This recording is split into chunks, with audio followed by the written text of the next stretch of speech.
Hello, welcome to the video.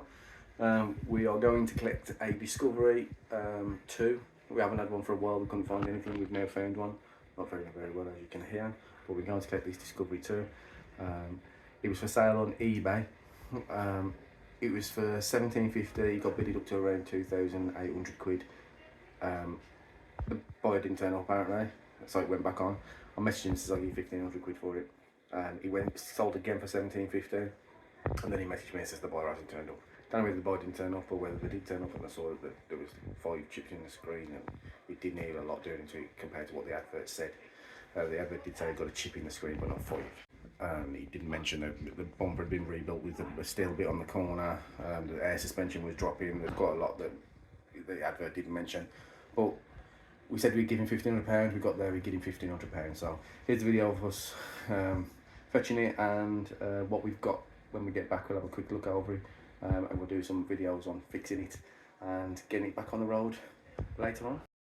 We've just purchased this, we're just on the way home with it. It's just been insured. The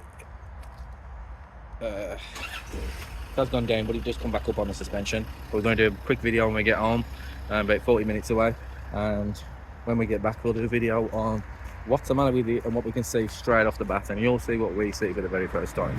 So see you in a bit.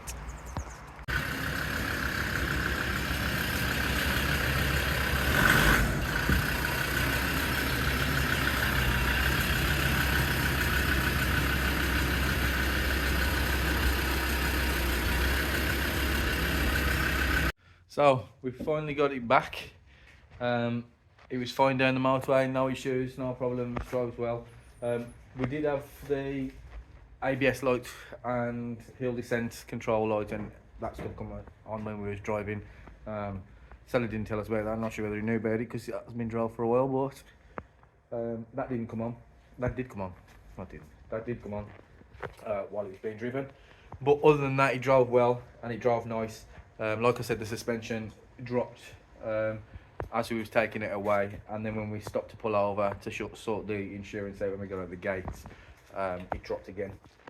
Other than that, we'll show you around the car. This is what you get for 1,500 quid this day and age when you're buying a Discovery.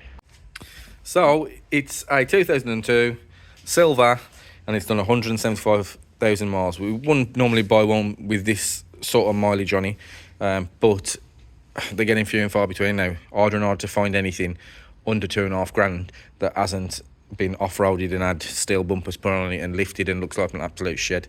This one actually looks really nice. This colour still looks quite modern when you see it on the road. It is a nice colour. It's unfortunately had this repair done here,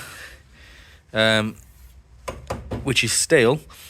To be fair, it don't look too bad considering it's a piece of steel that's been shaped and bolted over the top, and then it looks like it's been filleted in to make it fit. It don't look too bad, but it needs to be sorted out. There's also a crack in the bumper there. There's a few little bits on the indicators, but that's to be expected on a car of this age. It's got glass headlights, which are better than the plastic ones. They always look nicer, but outside it is pretty good. And as far as you know, underneath, from just a quick look underneath and looking at the MOTs, obviously, and as you've seen from our channel before, an MOT means absolutely nothing, because they meant we bought with a 12-month MOT that you can put your head through holes in the floor on there. Nice Mondale wheels. These are nice. The boy racers like these 18s. They put little skinny tyres on them and put them on Volkswagens on there. The nicest thing I think about this one is the interior. I know it's a bit dark, but it's got green leather, and then it's got the material on the inside. It's absolutely filthy. I mean, it looks worse on this camera than it looks with your eyeballs, but look at that. I know. It is pretty bad. That's the worst seat out of Yeah, all of them. driver's seat's pretty good. This one, the passenger seats, these always get stained because somebody puts a drink on that and when them driving, you know what I mean? That's probably why these cup holders have been fitted. They chuck the McDonald's on there, they go around the corner, it goes all over the seat. All the electric windows work. It's got 2 keys which both work and open the doors. But yeah, this interior is really nice. It's a 7-seater, and like I said, I mean, yeah, it's all looking good. It's a 7-seater auto, non-diff lock, which autos didn't come with diff lock, to be fair, but it's got a nice leather top there as well on the centre console, which you don't see very often. In the back, it's got some light protectors which I like. Bumper's all good round here. Corners are not smashed to bits. I'm normally missing these, which it isn't. It's clean in the back. It's got a parcel shelf, which is unusual. Parcel shelf looks like it might have been dripped on for some time. Yeah. But we've got the 7 seats as well. They look like them just material. They don't look like they've got the leather bits on them, but it is a very nice material look. It's a bit tweedy looking, eh? Seats are all scratched on the back, but we haven't looked at the seats yet. This is the first time. A bit of this, eh? Is it this thing? No, it should just lift up once it's locked down. Is it not locking in? Well, we've got the 7 seats there anyway. Headliner's gonna need doing. We was just talking about doing this, and maybe we'll try some of that 4-way stretch fabric, because it's a nice interior, so it's nice to keep it nice. Sunroofs have got a bit of sealant around them, but Sarah did say that they're open. Tires are all looking good, and like I say, the underside looks good. It's had a new exhaust on it. He said it's also had a new watch knocker, which is nice because everyone we buy needs a watch link, don't we? Yeah. We didn't check whether it needed a watch link, but we can check that now with the universal watch link checking thing, which is to rock the crap out of it. Are you out the way of the door, Dad? And it's super quiet, so that's good news. And the air suspension ain't gone down this time. He said it doesn't always go down. And the door eye drops. Door closes nice and easy. Unfortunately, it looks like the window has been used for some years without a blade on it. And you get this on there. The spare tyres in good nick, and the spare wheels in good nick. All the lights around there are good. But yeah, I think this is going to be a good one. We're going to put some new gaiters on there. Do the wheels need doing? They do they? I don't think so. No? They just need cleaning up.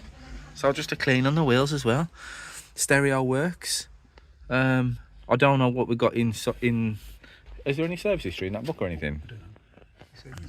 The seller said he'd done the roof bars, and they do look like they've got relatively new seals around them, and the bars look new, to be honest with you. The sunroof has been sealed, you can see there, look. Round the front of the window's in pretty good nick. The main issue with this is this windscreen. It's going to need a new windscreen because, I don't know if you can see, yeah, there. It's got 5 on it, and there. So it's got 5 chips in the windscreen, so we've got to put a screen in it because you can't let somebody on the road with a screen on that because it will crack. Anything in the book? We've got an EKA code. That is probably it, 41336. That's going to be the EKA code, which is good to have if you get locked out. No, what is that book? Is that the service book? Yeah. Oh yeah, there's the service record, which has, it's got a 1 in it. Come on. Oh yeah, it's got 2. That's the 31,600. It's got to have more than that in it then. Keep going. The other way.